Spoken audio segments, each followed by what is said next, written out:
वर्ष नाबालिग बच्ची के साथ सौतेले नाना द्वारा गलत नियत से छुए जाने की घटना सामने आई है। मामले में पुलिस ने कार्रवाई करते हुए आरोपी नाना को गिरफ्तार कर लिया है। हालांकि बच्ची की मां द्वारा घटना को छुपाए जाने की बात सामने आने पर बच्ची की मां पर भी कार्रवाई की गई। राजेंद्र नगर थाना प्रभारी अमृता सोलंकी के अनुसार राजेंद्र नगर क्षेत्र में रहने वाली 7 वर्षीय बच्ची को लेकर परिजन थाने पहुंचे। शिकायत में बताया कि बच्ची को उसके सौतेले नाना द्वारा गलत नियत से छुआ जा रहा है। जानकारी लगने के बाद पुलिस ने जांच की तो पता चला कि जब माता पिता घर पे नहीं होते थे तो नाना गलत नियत से छूते थे। पुलिस ने तुरंत कार्रवाई करते हुए आरोपी नाना को गिरफ्तार किया है। बच्ची की मां को घटना की जानकारी थी, लेकिन उसने मामले को छुपाने की कोशिश की, इसलिए मां को भी गिरफ्तार कर लिया गया है। ये बच्ची के साथ जो डोमेस्टिक वायलेंस जैसी घटना होती है बच्चियों के साथ, उस तरह की बात है। और छोटी बच्ची है, 7 साल की है। उसने बताया कि मेरे जो नाना हैं वो मुझे बैड टच करते हैं। तो जब करीब कुछ दिनों पहले ये बच्ची हमारे पास आई थी, इसकी माताजी आई थी जो कि सेकंड शादी करी हुई है।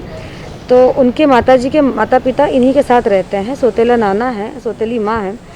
तो जब वो अपने पति की शिकायत लेकर आई थी तो पति पत्नी में दोनों में समझौते हो गए थे। उस वक्त उसकी दादी और बच्ची कुछ बात बताना चाहती थी, लेकिन चूंकि माता पिता का विवाद था तो ये बात खुलकर नहीं आई। फिर हम लोगों ने उसको CWC का रेफ़र किया कि 7 साल की बच्ची, उससे व्यवस्थित तरीके से पूछना और ये सब सारी काउंसलिंग की ज़रूरत थी। CWC के बयानों के आधार पर यह सामने आया कि जब माता पिता घर में नहीं होते थे तो नाना जी उसके साथ छेड़छाड़ करते थे, उसके साथ बैड टच करते थे। इस तरह की जो घर की घटना थी और फिर इस पर चूँकि माँ को उसने बताया तो माँ ने उसको लोड नहीं लिया और कहा कि ठीक है, नहीं करना है, अपने को किसी को नहीं बताना है। बच्ची शांत हो गई, लेकिन उसके साथ घटनाएँ बार बार जब होने लगी तो उसने फिर बाहर जो एक आंटी रहती उन्हें बताया, जिसके माध्यम से उसकी दादी को पता चला। उसके बाद पूरा मामला संज्ञान में आया। तो ये 7 साल की बच्ची है। अभी आरोपी की उम्र 78 है और वो उसका नाना है, लेकिन इस तरह की हरकत वो बच्ची के साथ कर रहा था। उसको गिरफ्तार किया है। माँ चूँकि जानती थी कि बच्ची के साथ इस तरह का दुर्व्यवहार हो रहा है, लेकिन उसने नहीं रोकने का प्रयास किया, इसलिए उन्हें भी गिरफ्तार किया।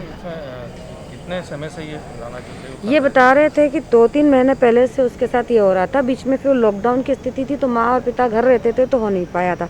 फिर वापस से शुरू हुआ था। फिर उसकी दादी उसको लेकर चली गई थी और जब दादी ने प्यार से पूछा तो बहुत सारी बातें खुल कर आई। लेकिन माँ ने हमेशा यही शो ऑफ किया कि माता पिता का झगड़ा है, इसलिए बच्ची इस तरह की बात कर रही है। लेकिन जब काउंसलर्स ने ढंग से बात करी तो बच्ची का जो है पूरा क्लियर हुआ। हम लोगों ने उसको पूछा भी कि बेटा आपको कैसे पता, तो उसने बताया कि हमको स्कूल में भी बताते हैं कि गुड टच बैड टच कैसा होता है, तो मुझे पता है। मतलब बच्ची इतनी कॉन्फिडेंटली बोल रही थी कि हाँ ये मेरे साथ बैड टच ही करता है। तो फिर उसको पूरे कार्रवाई को किया है।